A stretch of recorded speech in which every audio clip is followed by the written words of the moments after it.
expertise, networks, and technology to create wealth and support the communities they live in. We must therefore ensure that the gains these young ones have made are not erased. We must create an enabling environment for our young entrepreneurs to succeed. And we must empower them to create the jobs that will lift the continent to prosperity. It gives me, therefore, great pleasure to introduce this group of emblematic role models, making our continent proud with their extraordinary achievements.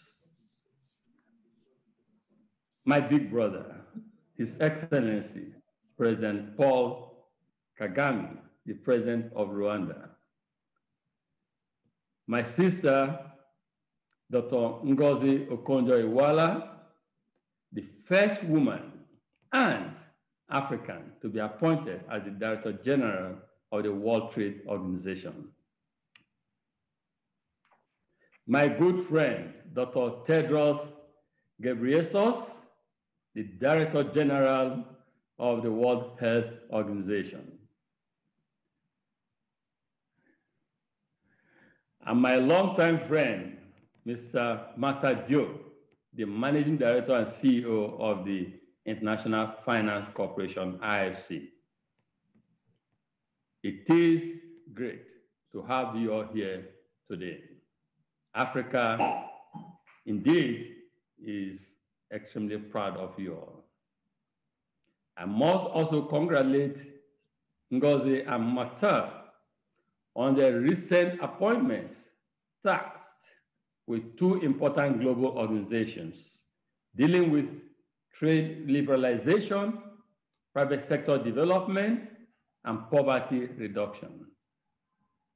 And I congratulate Dr. Tedros for leading the world in the global fight against the COVID-19 pandemic. I look forward to a very interactive engagement today, and I encourage our audience from around the world to ask questions to our panelists throughout the conversation using the hashtags UBA Africa Conversations on all digital media platforms: YouTube, Twitter, Facebook, Instagram, and LinkedIn. We will begin with each panelist sharing very brief opening statements in this order before we kick off with specific questions. First, President Paul Kagame, then Dr. Tedros, followed by Dr. Okonjo-Iweala, and finally, Mr. Diop. And then after the panelists say their concise opening statement, we will continue. Let me therefore call on President Kagame to start.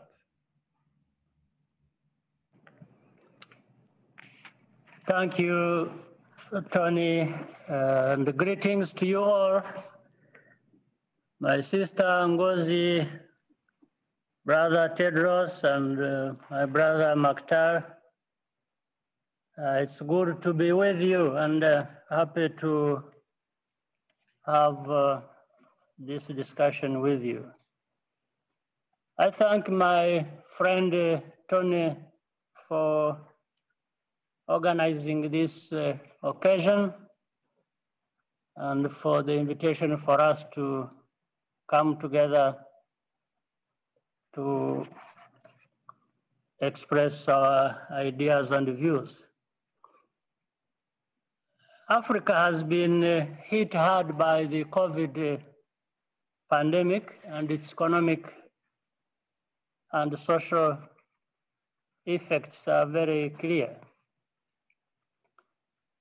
We are counting on our continent's resilience to see us through this crisis. Partnerships are also important. For example, we are working together as a continent with partners to build Africa's vaccine manufacturing capacity. But we can also learn from this shock to invest much more of our budgets in our national health systems. The private sector, of course, has a big role to play in this. This will not be the last global health crisis, and the next one should not catch Africa unprepared again, maybe as it did with the rest of the world. When we talk about the emergence of a new Africa, that means a continent that is confident in our ability to meet the needs of our people. So without much ado, I think I'm looking more forward to our discussions after this. But once again, I thank you for being invited to be part of this eminent group of African daughters and sons. So I look forward to our discussion today. Thank you very much.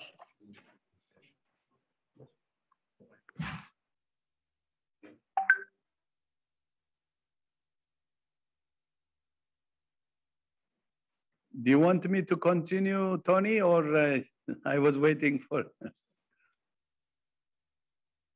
Can you hear me? I think you're on mute, Tony. Tony, you're muted. Yes. 1 minute, Dr. Tedros, please. 1 minute opening remarks, please.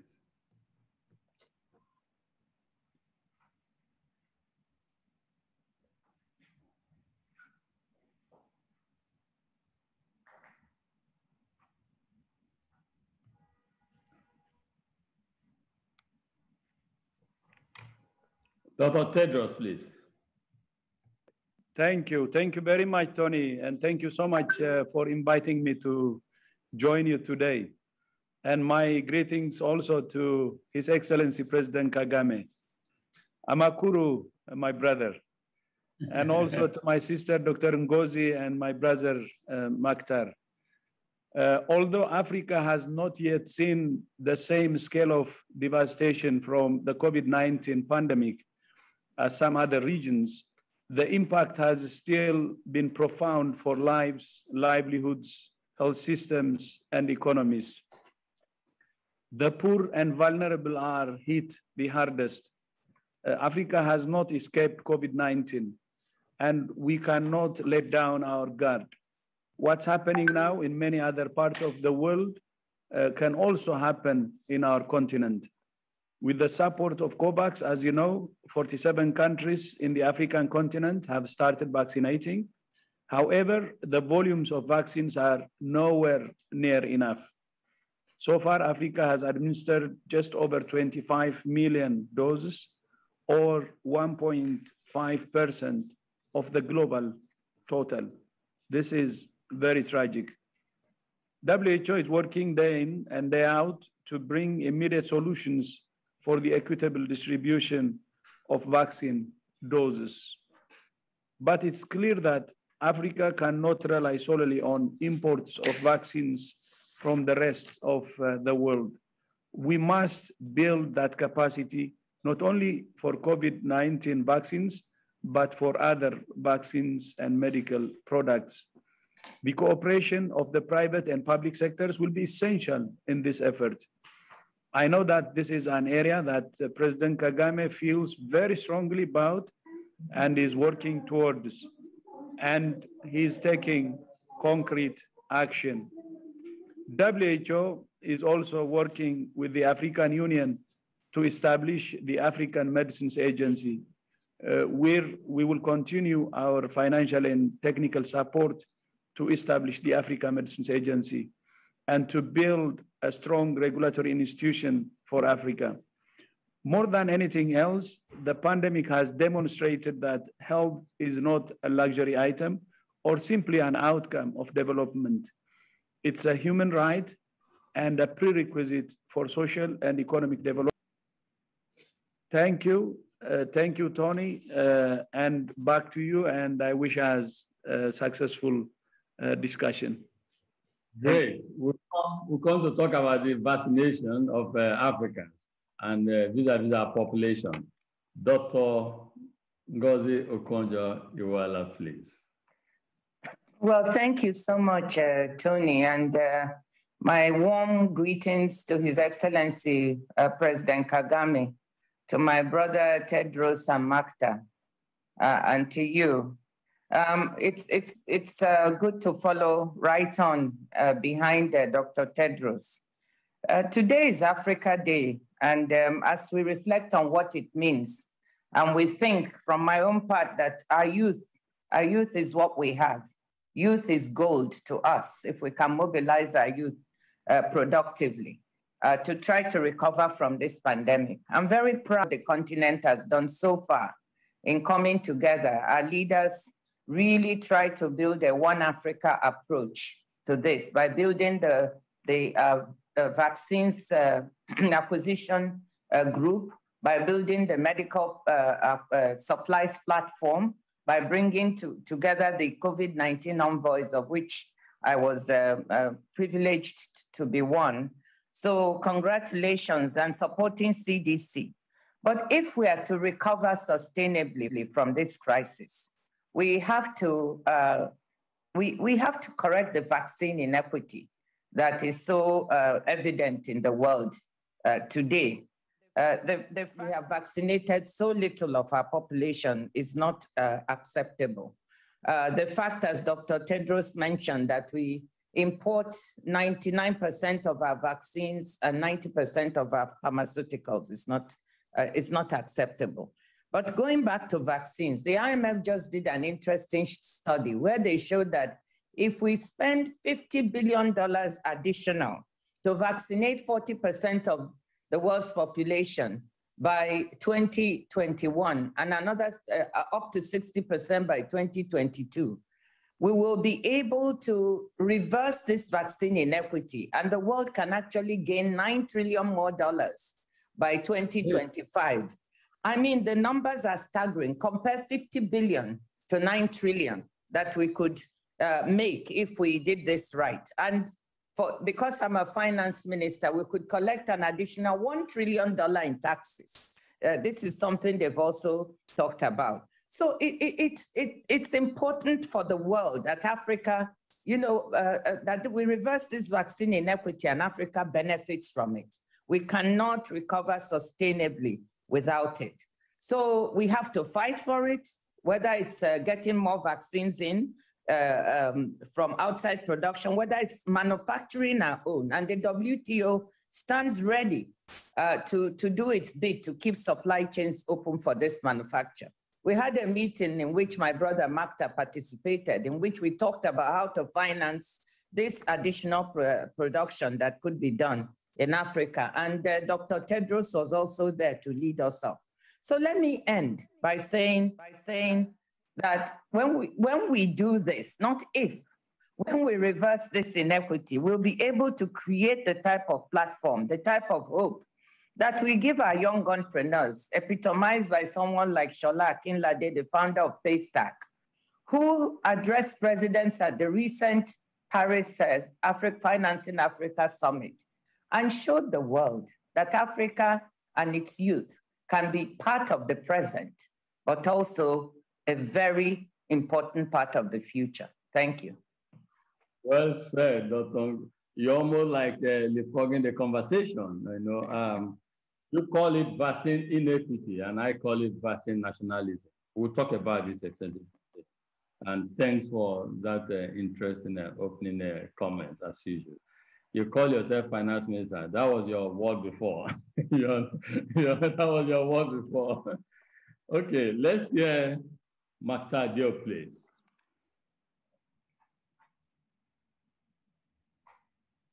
My greetings to, and my warm greetings to His Excellency President Kagame. It's such a pleasure to be here with you, His Excellency. and with my brothers and sisters, Dr. Ngozi and Tedros. Tony, thank you very much for bringing us today, together. Today is Africa Day. Africa Day at a time of a crisis. So what it calls for us is resilience and face adversity. And there is some things that when I had the opportunity to talk to President Kagame, that he always challenges us, is to say, the world is difficult, the work is difficult, but so what? We need to transform it. And I think this challenge is what brings us together. And I think that there is no fatality for the African continent. What other part of the world have been able to address in terms of adversity, in terms of resilience, the continent can do it and is doing it. Progress has been made in important elements. We have now an opportunity to change the face of our continent. We have an opportunity to transform our continent. Transforming our continent means create jobs, we create growth. To create jobs and growth, you need to have a strong, medium scale enterprises, small scale companies, startup, employ the youth. We have an opportunity to do that. We can do that if we take advantage of what we have committed in doing, is to have free trade among us Africans. Today, we have an opportunity, the leaders have decided it, signed on it, to build now the value chain and the local value chain that is needed in Africa to be able to have more transformation in our continent. And it starts with the pharmaceutical and vaccine industry. Today, leaders have asked us to work on this, and we are working together. And we are lucky to have people who know the continent, which are at critical position to address it. My sister Ngozi is the one who is now pushing on intellectual property, who is trying to change the world and say, we need to have it. Tedros is leading the technical work in the world on health. On my side, I have small responsibility in helping the to finance the private sector internationally. Tony, you are the private sector in Africa, and we have our leader, President Kagame. So we are here in our hands, big responsibilities in contributing, in making this Africa Day a day where we make decisions and try to move forward and respond to the challenge that President Kagame is always putting before us. Let's change the situation before us. Wow. Mark, thanks so much. You know, when I said earlier that we have today a gathering of the best in and of Africa, you can all see that. So let's get started with the interaction. President Kagame, I want to start with you. It is good to see you again since we last hosted you in 2019 at the Tony Elmelu Foundation Entrepreneurship Forum, which held at the Transcorp Hilton Hotel in Abuja. Mr. President, my first question to you focuses on security and peace. These real threats to stability and growth across our continent require the attention of all. From the assassination in Chad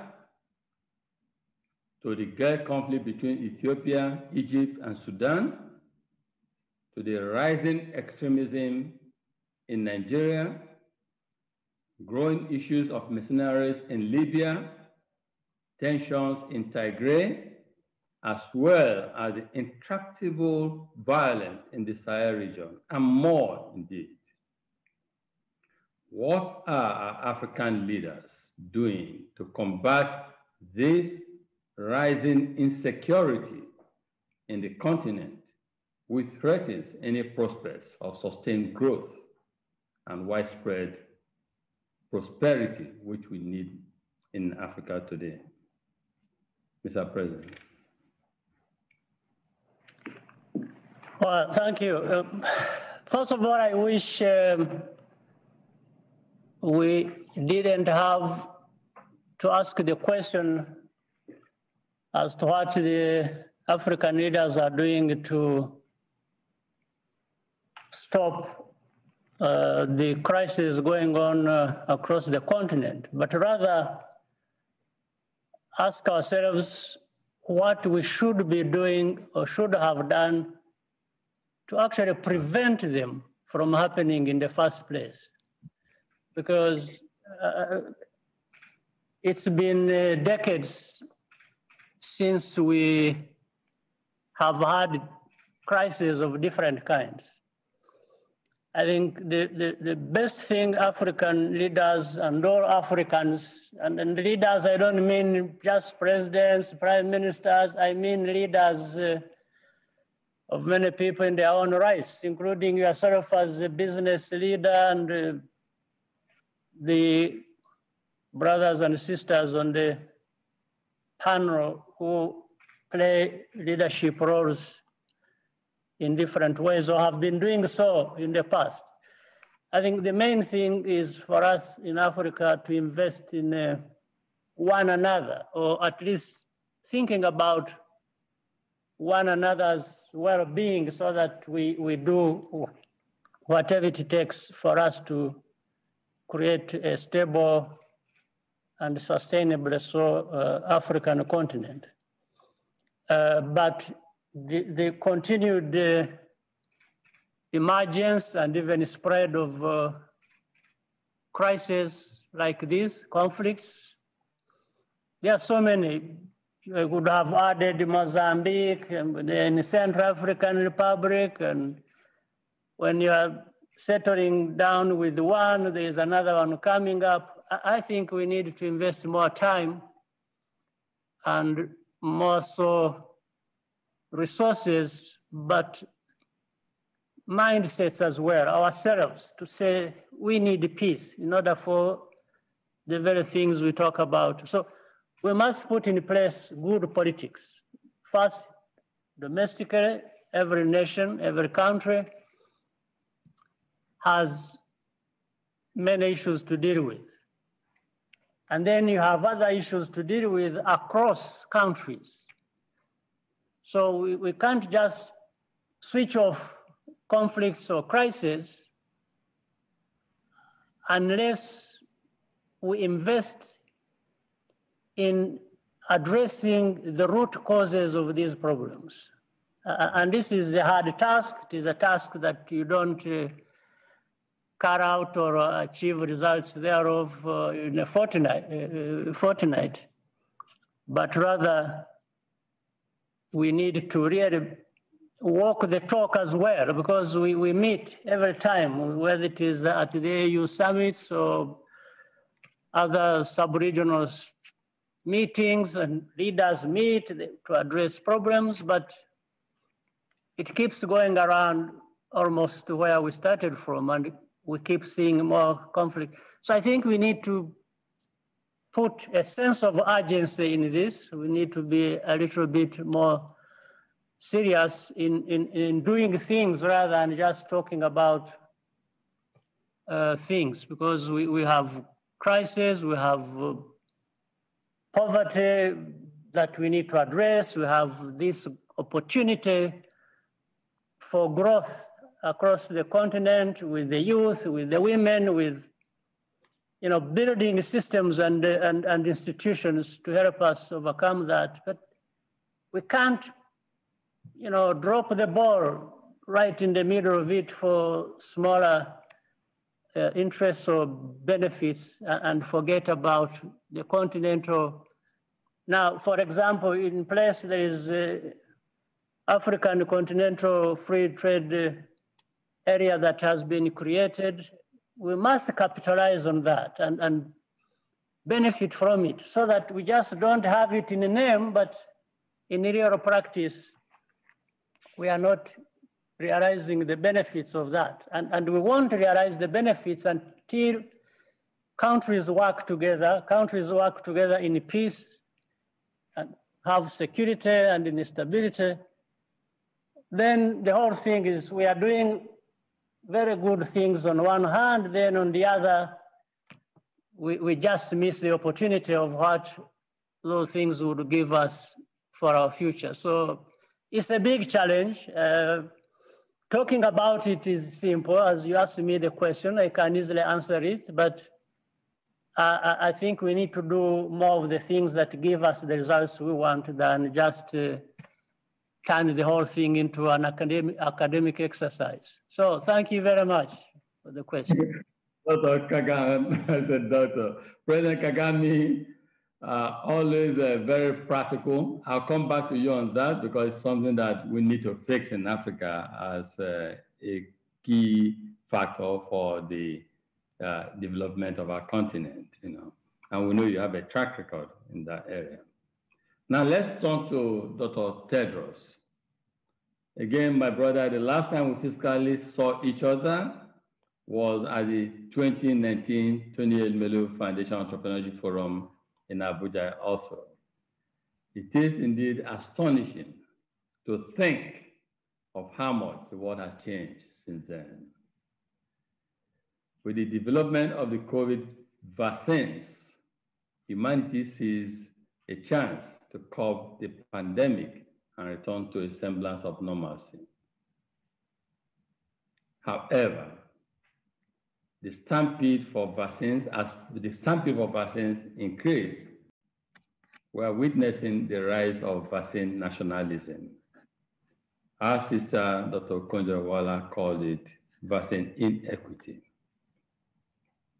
Africa, with a population of over 1.2 billion people, has less than 20 billion of its population vaccinated thus far.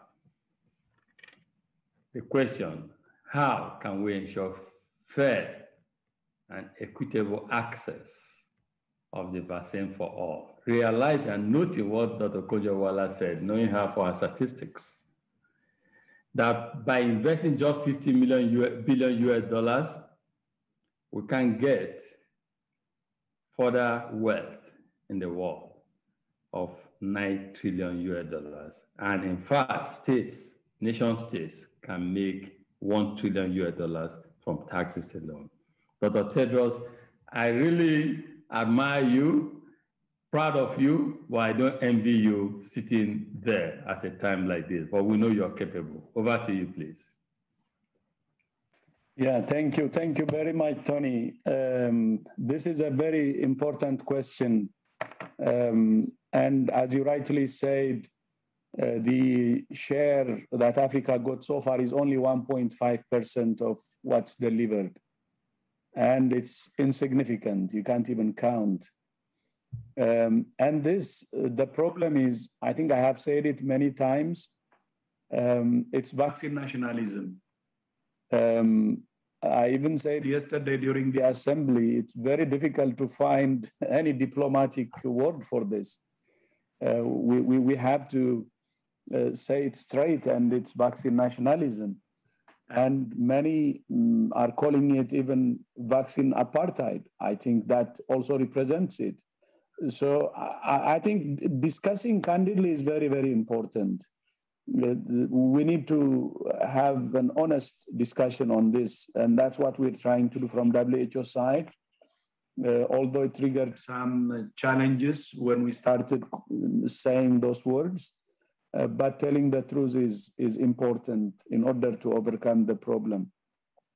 And when we come to the solutions, I think the world should be, first of all, to end this pandemic, should agree on the importance of cooperation.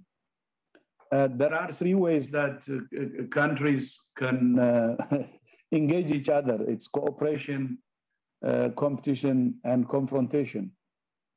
For this pandemic, you cannot choose the two, the competition and confrontation. It's the only option is cooperation. Because it's a common enemy. And cooperation starts from sharing what's available. So we fight the common enemy everywhere. And when we say share, it's not charity.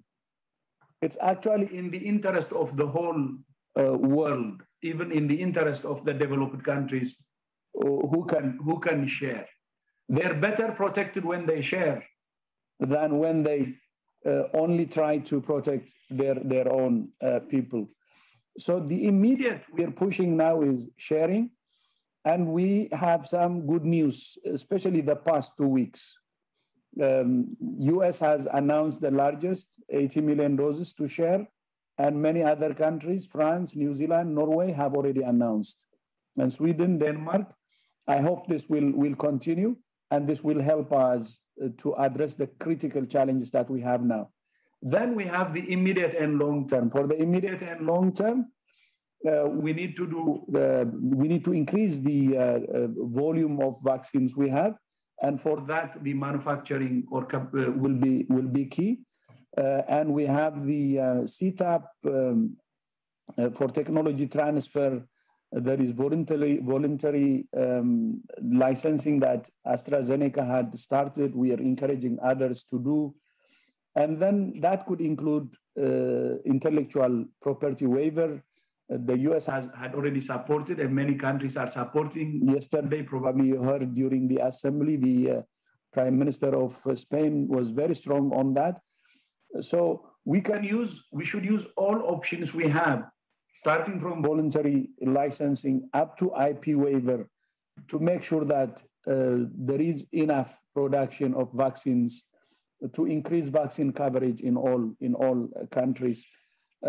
So this is what we're trying to do. We need to push around the same line, and we need all African countries also to support these initiatives. Of course, we see that, and that's why I said on the production, especially for the medium and long term, will be important. I commend what President Kagame had started.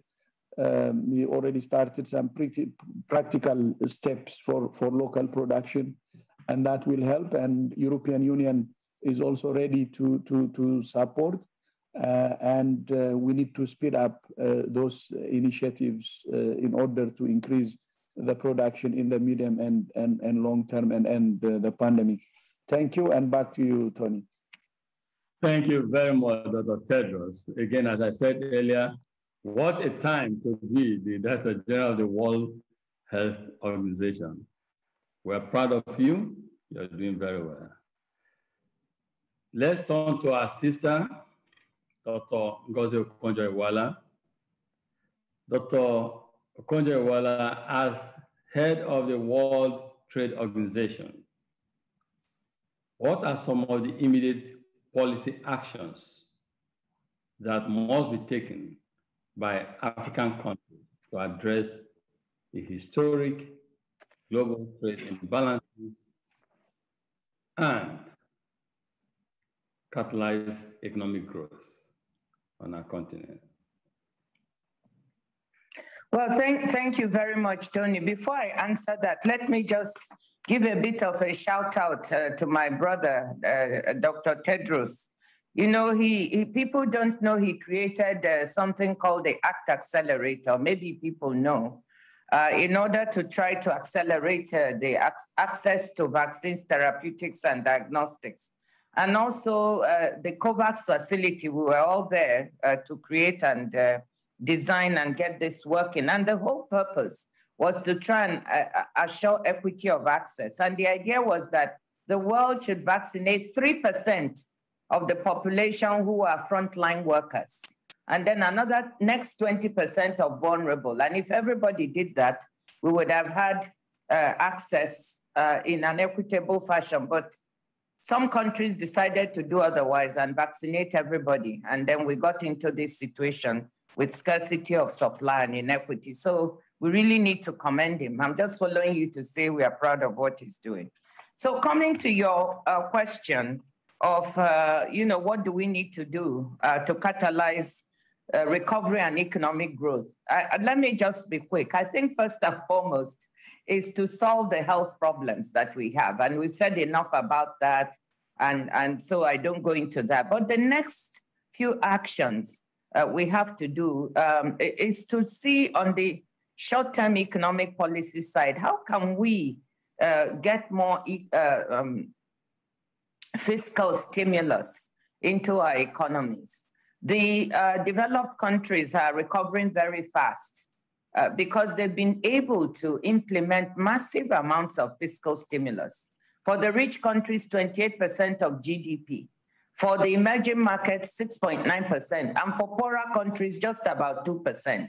So if we want to recover, this is why it's important, the whole discussion we're having on restructuring debt and giving African economies space, fiscal space to breathe so that they can invest not only on the health side, but on the economic side. This is how we're going to recover. Now, the good news, all our presidents, like President Kagame, they've been pushing for this issuance of new SDRs, the special drawing rights at the International Monetary Fund, and 650 billion has now been agreed. Africa will get 34 billion, but more may be allocated. We can use this to help implement more fiscal stimulus so that our economies can have the ability to recover. Of that, we should use some for liquidity for the private sector. You know that in rich countries, private sector has gotten access to credit and liquidity. Small and medium enterprises have been able to recover. So we need to do that too. Second, we need to look at how to revive the services sector. Many of our countries depend on tourism. Some of our countries depend on logistics like aviation in Ethiopia.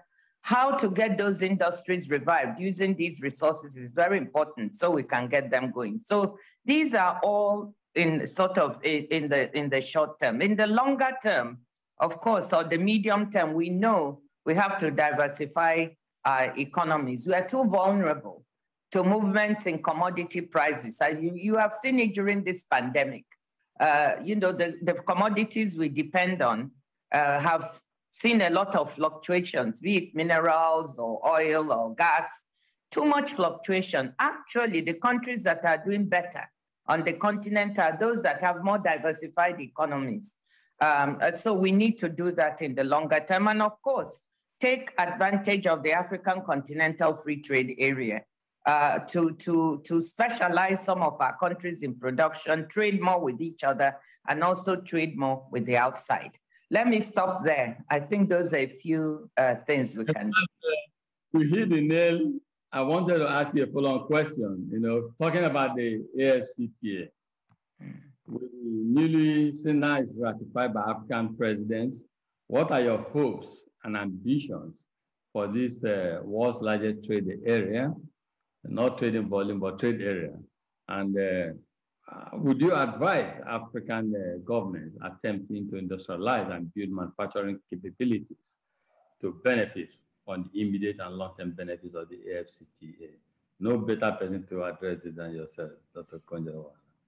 Well, I really believe in it, and I'm proud that our presidents have done this. But to make it work, I think we need to do a few more things. There's still logistical issues that prevent us from benefiting. And I think some parts of the continent are doing a little bit better than others. You know, we still have lorries, you know, lining up at borders, and we're looking for digital passports and things so that they can move easily. If you look at in East Africa, I think we can ask President Kagame, they're doing better, a little bit better than with movement and cross-border flows. We need to do that. We need to make it easier to move from goods from one part of the country to the other. That also means investment in infrastructure. But movement of people, we can also make it much easier. And I think we have this AU passport. I have one, you know, and I'm very proud of it. The idea is that business people like yourself will eventually get one. Maybe you have one already. And then you know, ordinary Africans will get one so we can move easily. If we want the continental free trade area to work, we must make goods, services, and people flow easily across borders. I'm very hopeful, really very hopeful. And lastly, we don't really have a choice. If we want to change the tenure of growth in Africa, if we want to rely more on ourselves and less on the outside, if we want to export more, to specialize more, to add value to our raw materials, we've got to make this free trade area work. And the WTO is expectant and waiting to support the continent to make this work. Thank you very much. You know, you hit the nail. You talked about the three most critical factors that we must address if we want to actually catalyze intra-Africa growth and free trade trading One, the movement of goods, people, services. And I want to say, under services, payments, banking transactions, extremely important on the continent. For movement of goods, money, and people, extremely important. I hope that under your tenure, working with the great African leaders will be, and the private sector will be able to start the journey to this. As you said, there's no two ways about it. We don't have any option. We must embrace and do this. We're ready. Tony, yes, your president. Go ahead, Mr. President. Go ahead. I think let's make it more interactive. It's going to be. I 100% agree with what my sister Ngozi was saying. And especially technically, how things should be happening. There is something that is lacking or should be there for things to work the way she was mentioning. Leaders have to make it work. Politics we have to make it work. It's the political will. Because the free movement of people, the logistics part of it, and digitalizing the systems, that's the right way to go. That's the way to go. But how does it happen? Yeah, we still have this big elephant in the room, and that is the politics of it, the political will, the leaders to really put at the forefront the kind of politics that will make these things happen. And I think that's where we are stuck and we may continue to be stuck for a long time. I'm not sure how we deal with this, but, and I know it's a hard ask to tell us what, but I'm just sharing this as a sense of frustration, but also something that really needs urgent attention. Sorry, I don't mean to prevent Makta from talking, but I just want to side with His Excellency and say, but Excellency, what I wanted to say on this is that we've succeeded in this. I want to come back again on this pandemic. Maybe my expectations were low, but I can't stop saying how proud I am about the way the continent has acted together, much more than any other one. So if we can do that with political will, why can't we also do this other even bigger thing that is going to make our economies work? Tell us what we have to do to help engender this political will. If we need to get out on the streets and march, let us know. Mr. President, over to you. Now it's getting more interactive. I still think we didn't do enough, even with that, what she has said. We should have done more. We were capable of doing more. I think we shouldn't just be satisfied with the little efforts we put in. No, we need to do more because we are capable of doing more. And we know the need for doing that is staggering. Given the numbers that Ngozi already stated to us, the numbers show how urgent it is. So anyway, I'm not disagreeing with you. I'm just my frustration.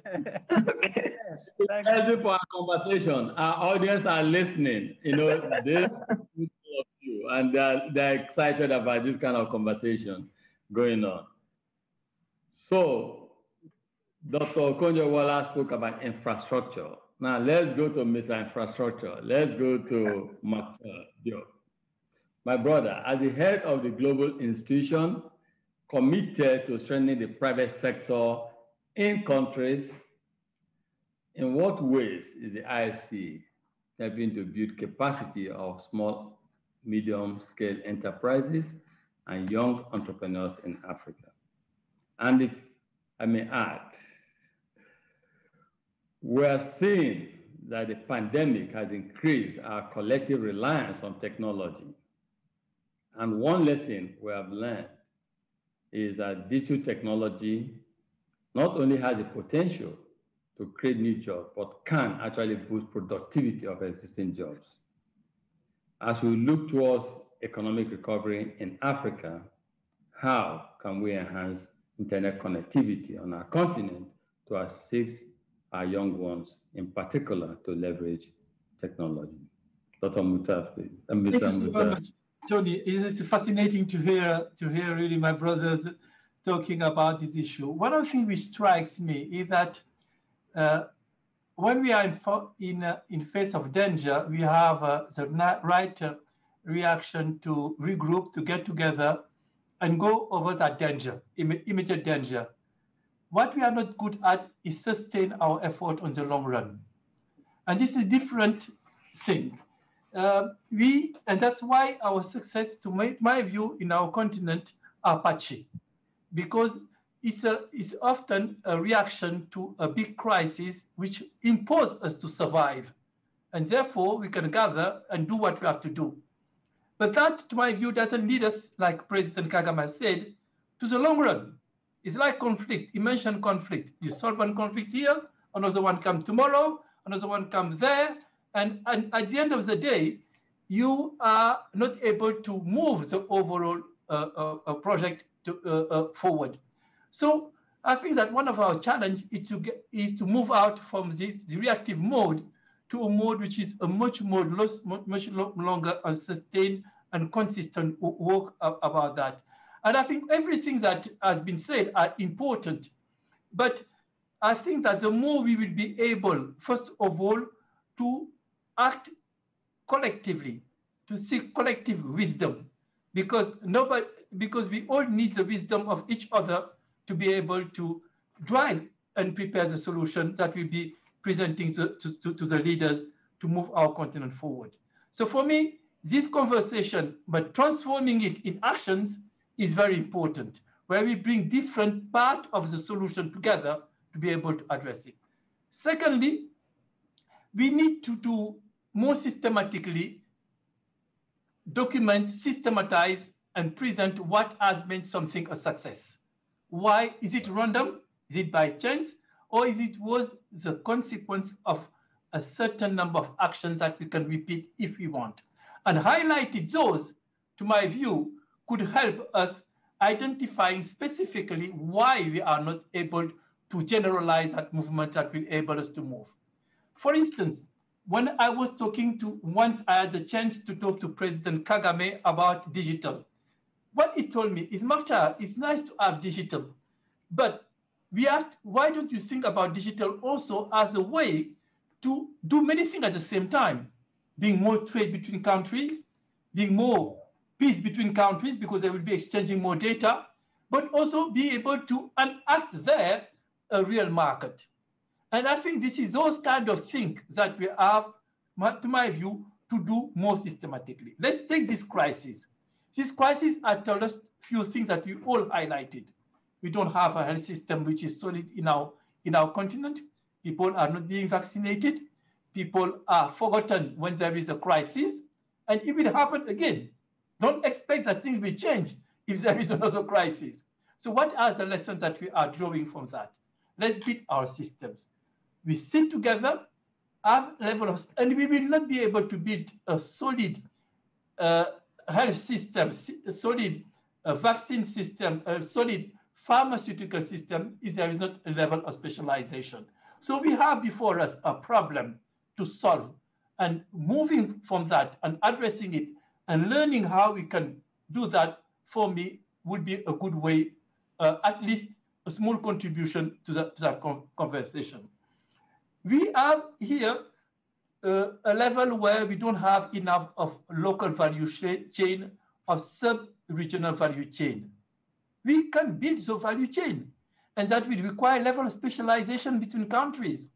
And that, if we do that, the infrastructure and all these questions, for me, is the least complicated part of it.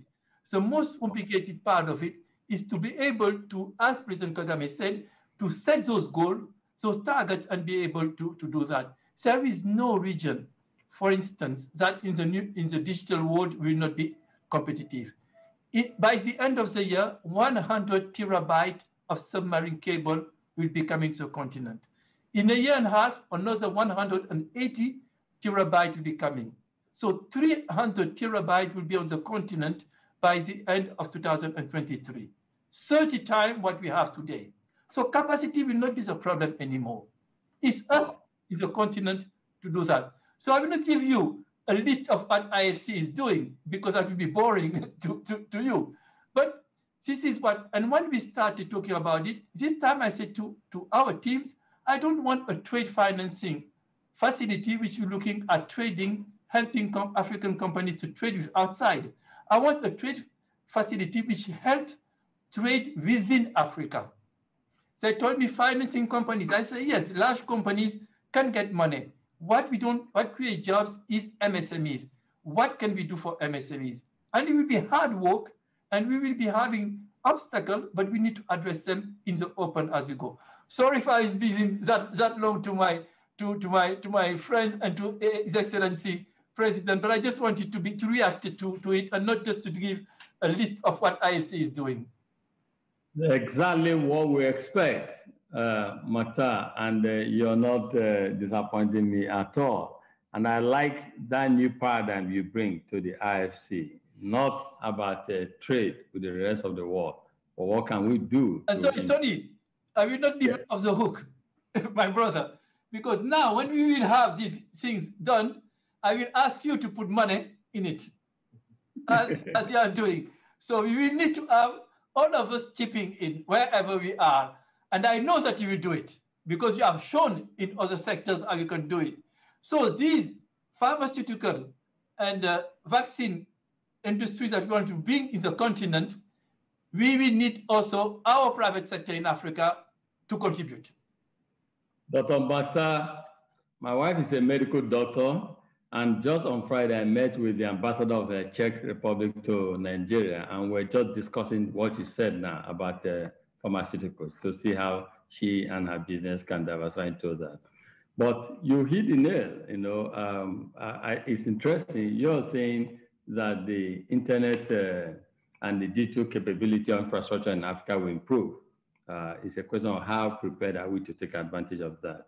We'll come back to that very soon. Mr. President, back to you. I know we are running short of time, but back to you.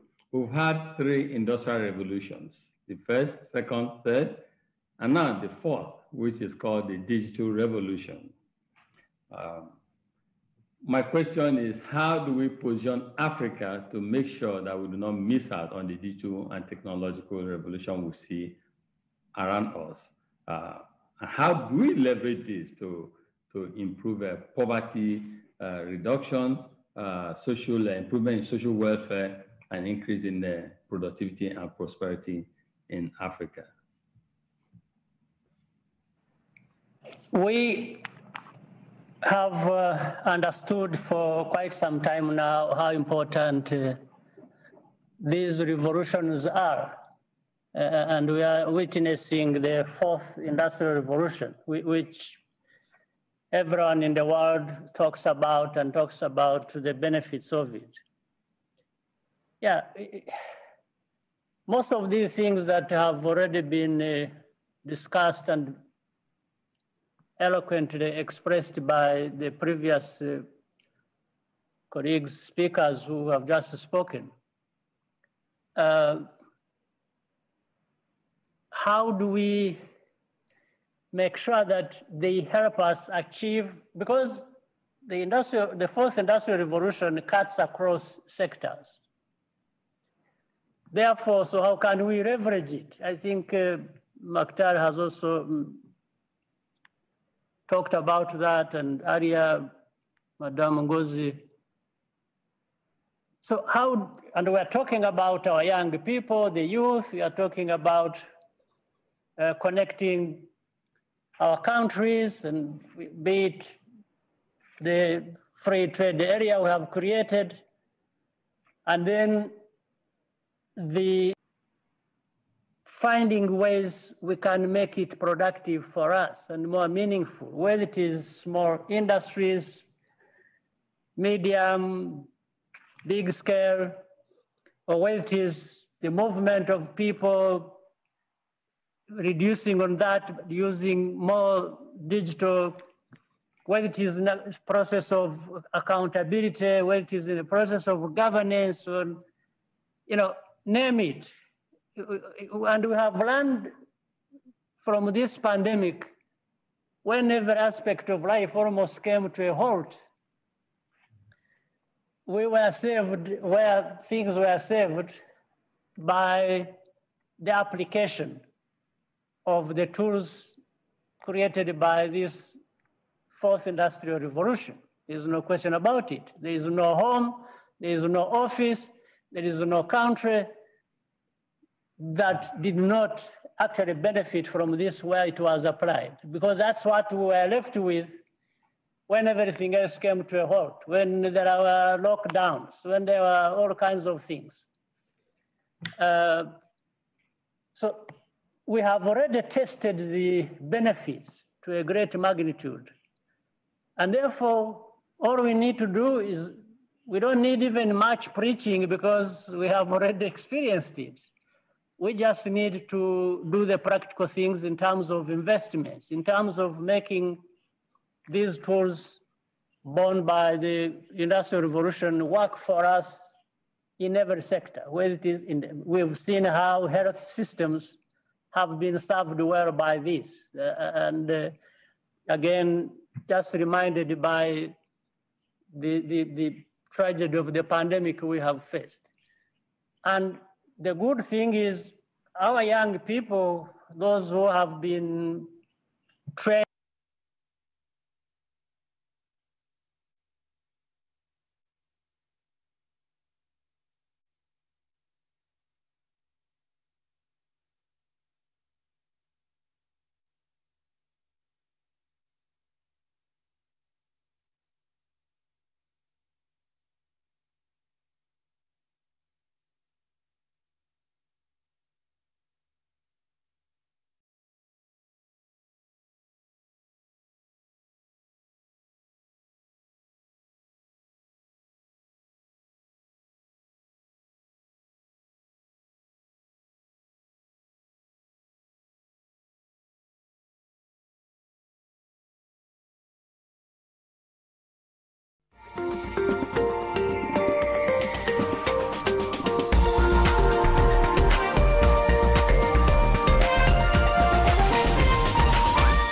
This is NTV.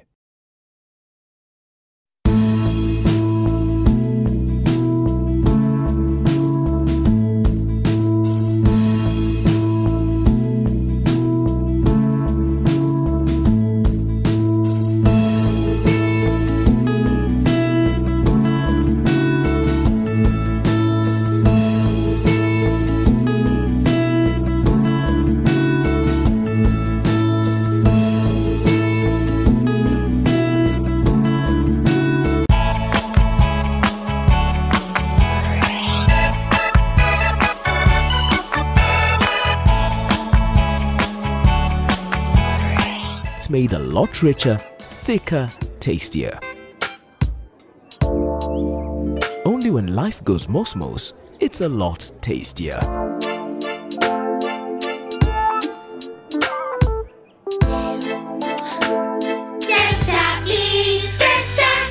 Salad vegetable cooking oil is the clear-flowing secret to tasty meals. Buy 5 liters of salad vegetable cooking oil today and get 250 grams Zesta tomato sauce for free. Iflo kama salad. Salad vegetable cooking oil. Available in all cooking outlets countrywide. Naima Ahmed, natumia ofa ya extra mini. Duka yangu iko hapa beach na vitu labda nataka ziko markiti. Nikipiga tu na naletewa sahihi. Wakenya wengi wanaendelea kuzawadika kila siku kwa kutumia tunukiwa. Piga *444# ili utunukiwe leo.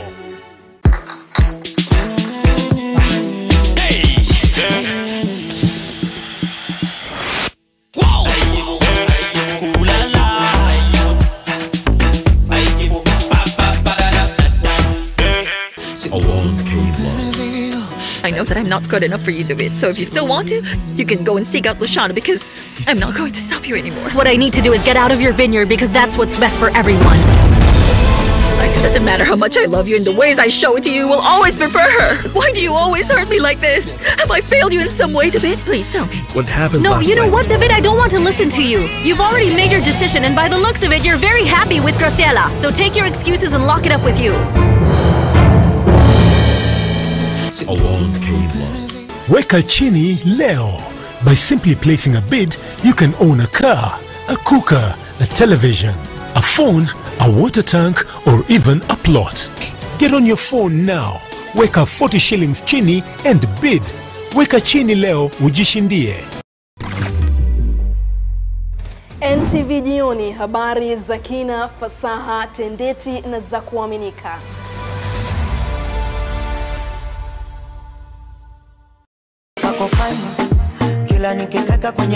Hey, yo, what's up? It's Antonio Sola, and I have some amazing news for you. Ha! Something fresh, something new, something exciting, something free happening right here on NTV. This week, 27th of May at 10 p.m. It is the biggest party, NTV Mashup Party, hosted by yours truly and DJ E on the 1 and 2. And we have special guests. It is the Jack and Prince Mpezisi all the way from Zimbabwe, coming to launch their brand new music video called Free. Keep using the hashtag FreeTheJacks and let's be free.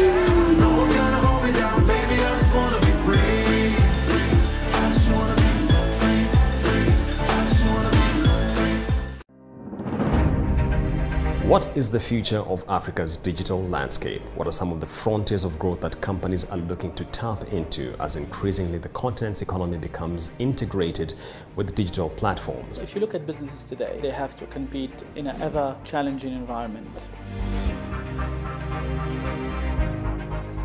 You need to have the right price point for your service to take up. And if you are looking at a volume play, then obviously that price point has to be lowest possible. These intelligent technologies have to go hand in hand with the telecommunication network and with the data center environment. This Tuesday on set, Adil El-Yosef, the Regional Chief Executive Officer of Liquid Intelligent Technologies, for this and more. The World Athletics Under-20 athletes are the next big names in sports. It's astonishing. Be part of their growing pains and glory in wins. One of the great Olympic moments. A new world record. It's been obliterated. Witness greatness in the making live on NTV. And a fantastic finish. Setting the pace for the nation.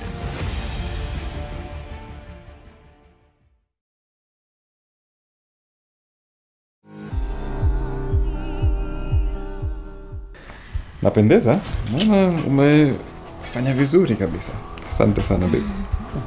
Mbona ulinikisi? Kusema kweli nilikuwa tunataka popa skip band ache kunisumbua. Ulikuwa unamtumia? Tunaweza date. Umefunga shughuli zako, ukaona haikutosha asubuhi, ukaamua nipime tena, si ndio? Siwache nikupeleke dina. Sasa uko single Swaiba. Niwe uende ujivinjari. Uzi kaa hapa Richard akai nyumbani kununa.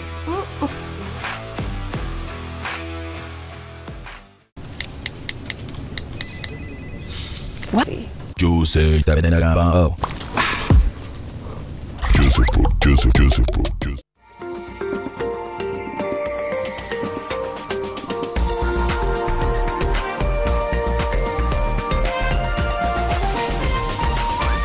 This is NTV.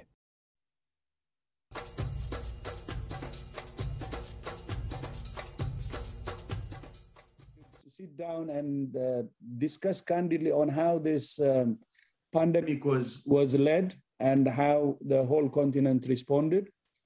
Learn from the mistakes. Of course, as Ngozi said, I fully agree. There was cooperation, which we haven't seen in other regions, but still there were several problems. There are still problems, and candid discussion will be very, very important. But the youth should be part of it, and candor would help the youth really in its life. Those who are candid actually lead a healthy life also. So that's what I would like to say. You know, listening to communities, serving the community is the start. The rest is additional. But what matters for our continent and for any individual young person in Africa is to really contribute its best to change our continent. That should be the commitment. And we have the Vision 2063. The youth should make a difference on that. Thank you. Sorry, I took a lot of time. No, it's okay. Thank you so much. I know that Konjo-Iweala, she did say she has an event. Dr. Konjo-Iweala, good to have you. There was a question, though, from the audience for you. I don't know if you have 30 seconds to address that question, that we can let you go, then we'll continue. Do you have, should I ask the question? Okay. It's gone. Okay. So let's, okay, so quick one is, it says, what program will World Trade Organization roll out for SMEs in Sub-Saharan Africa to enable startups scale quickly to meet up with the demand posed by COVID-19? Well, thank you very much. Very quickly, we have a group here discussing how to improve digital. We know that from this COVID-19, e-commerce has been very, very utilized by small SMEs in order to access markets. So what we are discussing actually is how can we help scale this so that SMEs can benefit more from the digital economy. That's the way our mindset. So we're looking at what to do practically in order to address this, but also with rules to underpin trade. And on practically, we have the International Trade Center, which has a program for helping SMEs upgrade the quality of their products. So we are trying to get more resources to scale that up and then work on the digital aspects. Well, I think that is good. Thank you so much. Tomachi Chris Asaluka, Director of Partnership, will get in touch with the World Trade Organization to see how we can flesh this out further. Thanks so much, Dr. Konjo-Iweala. Thank you. And I apologize to His Excellency and my brothers. Sorry to disappear. Okay. And to the audience, sorry. So, Mr. Mukhtar, before His Excellency, please. Mukhtar, please. This is always for me the hardest question, how to advise people, because I don't think that I have something to advise people. But let me say what I think about that. We are not exceptional. I am not exceptional. I am one of the million of Africans who could have been where I am today. And I think this is very important to repeat to the rest of the world. Whenever I'm in a situation, I have been asked questions about how exceptional you are, why you are here, what made you so special for being here. I'm not sure that if it was someone from another continent, that question would be asked to that person. So this is my first answer. There are millions of Africans who could do what I'm doing since they were given the opportunity. Second, don't let anybody set your limits. It's valid for you as an individual. This is valid for our countries. This is valid for a lot of things. These things is good for this part of the world, for this country, but for you, it's not good enough. It's good for this person living in a city, but you in a village, you have not that right. Never accept someone to limit your aspiration. Third, individual success has only a meaning if it's part of a collective success. Individual success is only valid if it's part of a collective success. We are here to serve our people, and we can serve our people the best if we work together and have the wisdom of listening and learning for others. Last thing, try to know that you don't know a lot. I don't know a lot. I'm learning every day, including from the youth. So speak to me, speak to us, teach us, because it's not a one-way exercise. We have a lot to learn from you. That's the only thing I can say.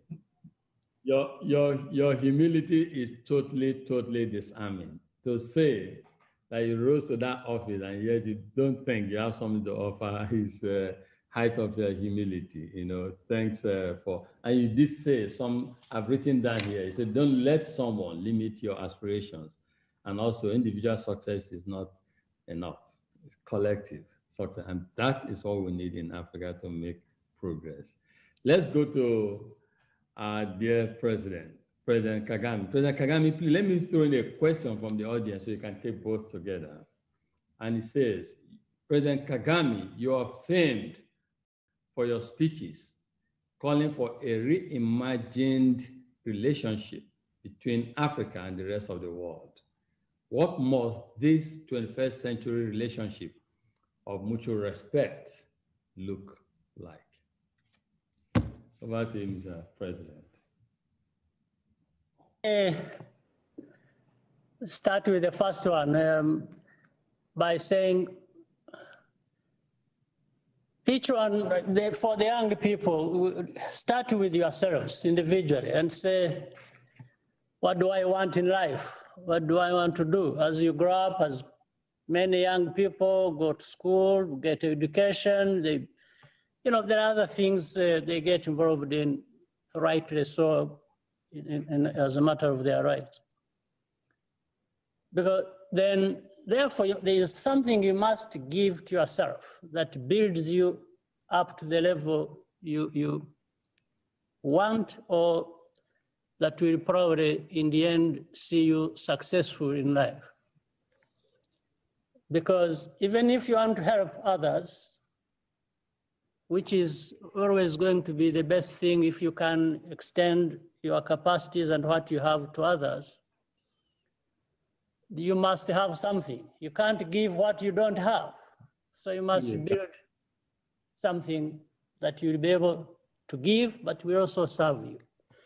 The second, the others can only give you so much. They will not give you whatever you want. Maybe it shouldn't even be the case. So that brings the burden to you.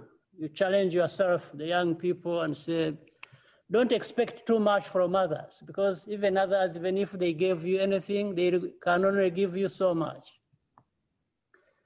So, and this is how people, individuals from their youth will build up themselves and build capacities to serve themselves well and to serve others well. So this must be, again, a case of mindset. This must be driving the young people. Young people, I wish they would be driven by that. And I'm saying this generally. It's not about me. I'm not telling you about my life experience. I'm just, well, that's part of it naturally, but I'm more talking about this experience, but also more the philosophy, the thinking of how an individual develops and how they can be helpful to others. And we need that in Africa, maybe more than anywhere else. So with that sense that you are capable, that you can be capable of doing things is very important, is central. And then working with others is key as well. Now, in fact, from that question, then I answer the second. I don't make these speeches for the sake of it. It's my conviction, it's my belief. I believe that, and I think there are many who believe that or believed that even before me. The mutual respect that is needed. I'm even surprised that it should raise questions. So I take it for granted. That's the way it should be, the mutual respect. Why doesn't Africa, why don't Africans or even these young people, why don't they deserve respect? Like others do deserve that. I think mutual respect is the best form of relationship. We talk about problems of Africa, deprivation, poverty, and this and that. No, it shouldn't be about us. This is not our identity. Wow. We are just there because we happen to be there, whether it was mistakes by ourselves or by others or a combination of both. But that's not where we should be. This is not us. This is not how we. So we must get out of this. And by that, there are interactions that have to be entered into with other parts of the world, with other people. And you respect them, so must they respect us. There's no question about it. The fact that somebody is poor does not take away the respect, the dignity that people want. And that's why in the speeches, I know sometimes it falls on deaf ears. There are those who have made it their way of life to disrespect others, especially to disrespect our continent. But the worst comes when, even within the continent, we may not have that full respect for each other. But that's another thing. But anyway, it is just bad manners. It is not productive. Why would you disrespect anyone? So the speeches come from experience, from what I see, what I have been in myself as an African, as a Rwandan, as we have our own history, our own tragic one for that matter. We have our own constraints as a country, even the location, the size. So we have both geographical and historical problems of history and problems of geography, but we must overcome them. And we must overcome them by our own efforts, but also by the efforts of cooperation and cooperating with others. And that maintains, therefore, our level of self-respect as we respect others as well.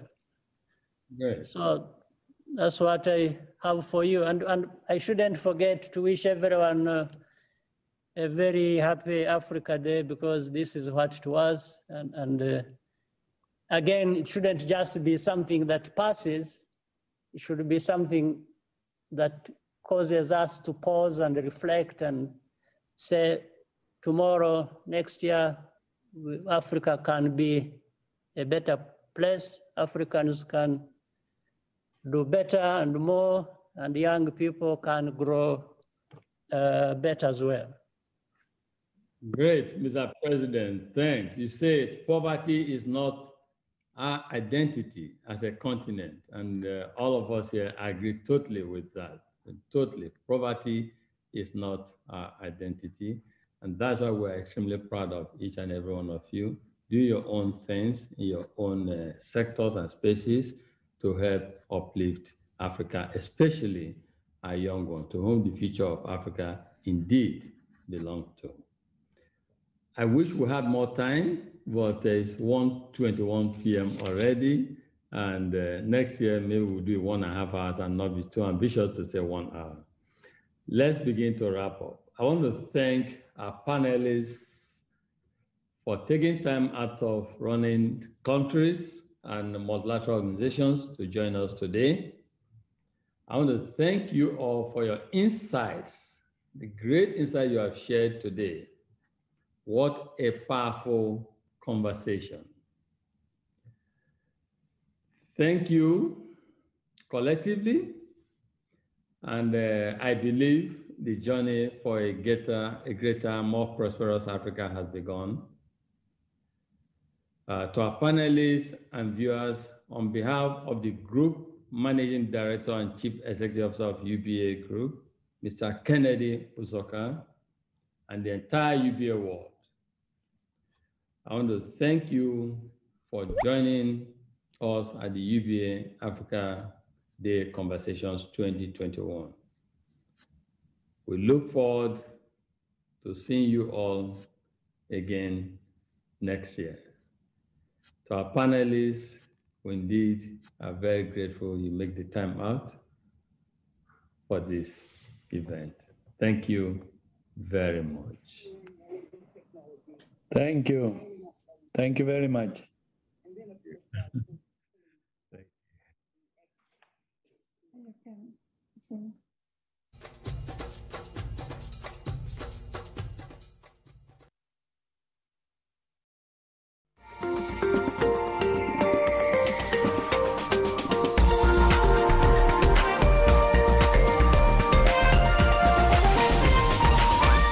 This is NTV.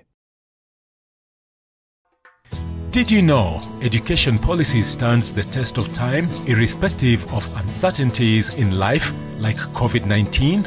For peace of mind, go ahead and buy education insurance for your child's education in order to guarantee their future even in difficult times. Purchase an education policy early in your child's life to avoid the pressure that parents